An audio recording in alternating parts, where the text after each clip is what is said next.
How's it going, guys? Welcome back to the channel and welcome to another Lords of the Fallen video with a new build guide. This build video is my Super Saiyan Aura build. This build is designed around dealing holy damage while having tons of auras active that makes you basically unkillable. We take advantage of the Aura of Tenacity as well as the Invigorating Aura to give us the ability to permanently, and yes, I mean permanently, sustain perma defense and regeneration, and these two buffs are not small buffs, they are massive. Because we are a mana regeneration focused build, we're actually able to sustain the auras as well as stay permanently buffed on our weapon buffs should we need to use it.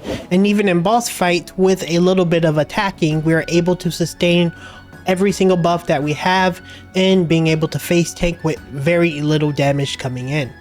I'm going to show you how to make this build, so let's check it out. Alright, so starting this thing off, I want to go over the auras because this is the major part of this build that makes us unkillable. So the build is designed around Aura of Tenacity, Invigorating Aura, and the Barbed Aura. Typically I only keep 2 of these on, but you can mix and match depending on the situation.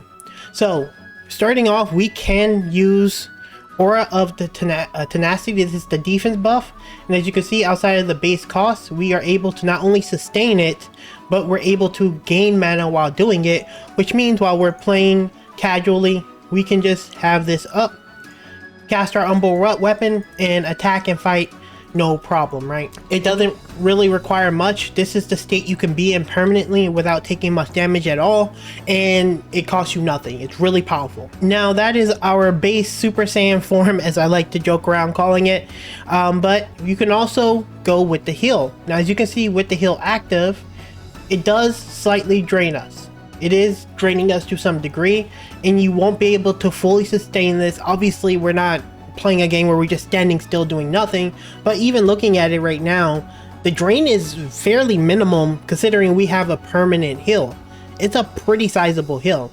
Now I'm going to show you with both forms active because weirdly enough they stack, and boom, I have the defense as well as the heal, which is our Super Saiyan 2 form.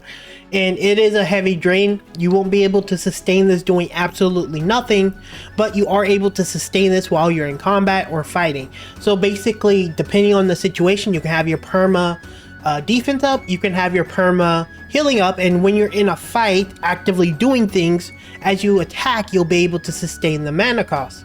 Now I'm going to show you the gear in a second, but I want to give you like an example of this actively in the game. So you can probably tell with the way the build is set up, with all the defense from our heavy armor, our perma defense buff, and our perma healing buff, we don't take damage whatsoever and we actually heal. Now obviously you're going to lose mana. It is not fully sustainable doing nothing, which kind of sucks. I wish I could push it to that level. Maybe if there's like another upgrade or I can find another one of the mana regeneration runes, I could. But as you can probably tell, we're not dying anytime soon. And when we hit, as you can see, our mana actually is sustaining and slightly going up. Alright, so we are on the gear section and I'm just going to be showing you exactly the gear. So we have Payeta's sword. It has a B scaling at level 3. There's for a reason, because of our runes. But yeah, you can get this from Malu once you give her the remembrance.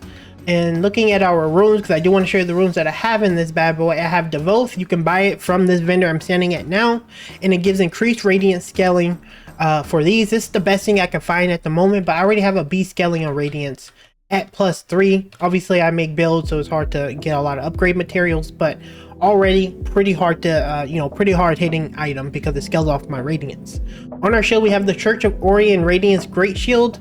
The most important thing about this shield is a few things. First, we have the Haslin rune in it. It gives us more HP, that's whatever, but the most important thing here is the Nartron rune. I don't know how to say it, but whenever you put it in your shield, it grants a small amount of mana regeneration. So if you see another one of these, I would love for you guys to let me know, because if I upgrade this shield a few more times, I think it gives another rune similar to this socket, and I can put that in, and we could probably even fully sustain both forms without having to do anything, which would be really nice. But if you want to do this now, you get this one fairly early. I don't remember exactly. I'll probably put the Wikipedia up from Fextra Life on screen showing where it's at, because I don't know where it's at. but it's a really nice rune, and you should put it in your shield to help you with mana sustain. All right, continuing on, we have the Abyss Chalice Catalyst. This is where I'm standing now. This is where you get it from, this little zone here. You fight the guy with the beams. If you're not familiar with the area, there is a visage of the Rosamund is up there. This is right after the Tower of Penance, and you just go up, yeah, that's the name of it right there on screen. Abbey of the Hollow Sister, basically coming up after you finish the Chalice, the Penance Tower. So you come up here and you fight this guy and beat his ass, and you get this item here. The Piercing Light, the Radiant Weapon, Aura of Tenacity. Well, I believe these two are from the guy inside the base that you bring the book to and all the other stuff to. And these two are at random places within the castle. I'll put them on the screen for you to see exactly where they are, because again, I don't know it off the top of my head. So that's where you can get these two spells from, but you're going to want all these spells because this one gives you a range option. Piercing Light, obviously you want to buff your weapon at all times with Radiant Weapon, and then having your auras is important. For the rest of the armor, I went with the Payetta's Helm. You can get this at the start of the game, and you can fully use this through the entire game, I'm sure.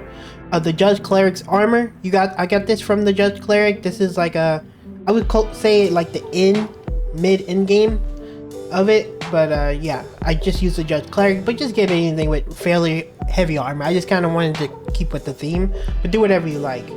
As long as you have good defense, you should be fine. For our neck, we have the Hollow Triptych. This will give you holy damage, deals additional posture damage. This will actually help you when you're facing off against enemies, because, you know, just free posture damage, really good. For our ring, this is the Mana Stone ring, and this is going to be, in my opinion, arguably the hardest thing to get here. In order for you to get this, you need to free the tortured prisoner. She's in the base. Whenever you go from the visage, you just go... Actually, I can just show you. Alright, you see that door at the end of the hallway? She's going to be in here. If you haven't done this, just look up a video on how to unlock the tortured prisoner.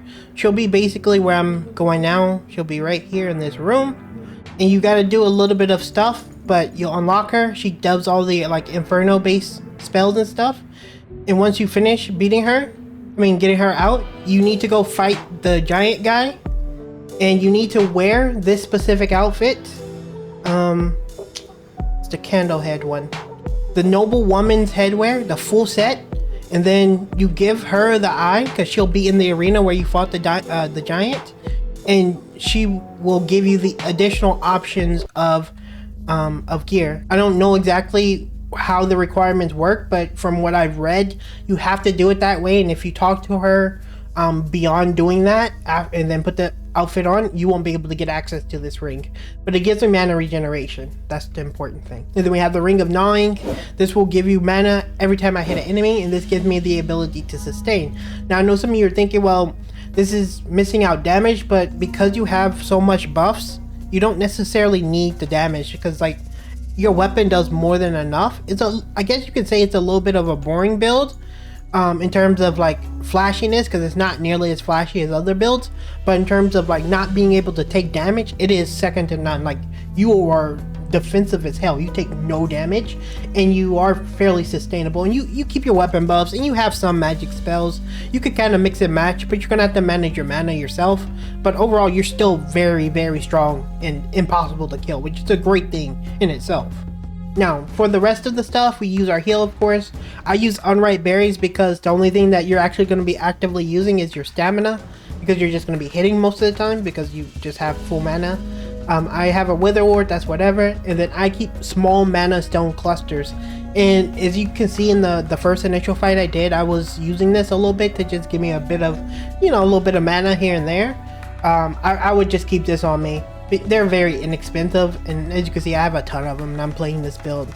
Just keep them to help you with a little bit when you're fighting a boss, but you're basically just welling on the boss the whole fight anyway, so it doesn't even matter if you're facing off against a boss. Like, you're killing everything in your path. For our stats, we have 18 in strength. We just want enough to be able to carry this specific shield. If you go with a heavier shield, you're gonna maybe want to adjust, but I use this shield specifically because it's like a Radiance and it kind of fits the theme, because I'm a memer like that. But yeah, go with that.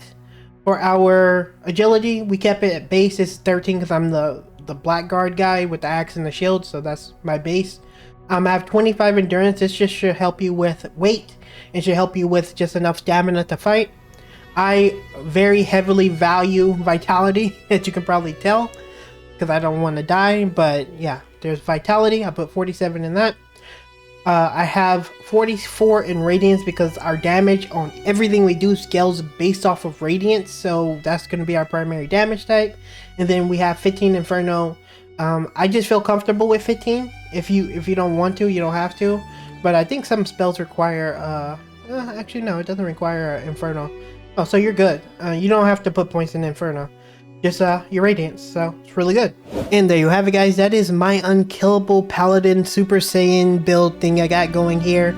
Let me know down in the comments what you think about the build, if you use it, how it performs. It should be pretty damn good because nothing even hurts you, even in the slightest. Leave me some suggestions as well for builds that you like to see. I'm pretty creative. I can come up with something really cool. Leave me a like as well as subscribe to the channel for more Lords of the Fallen video. And I'll see you guys in the next video very soon. Later.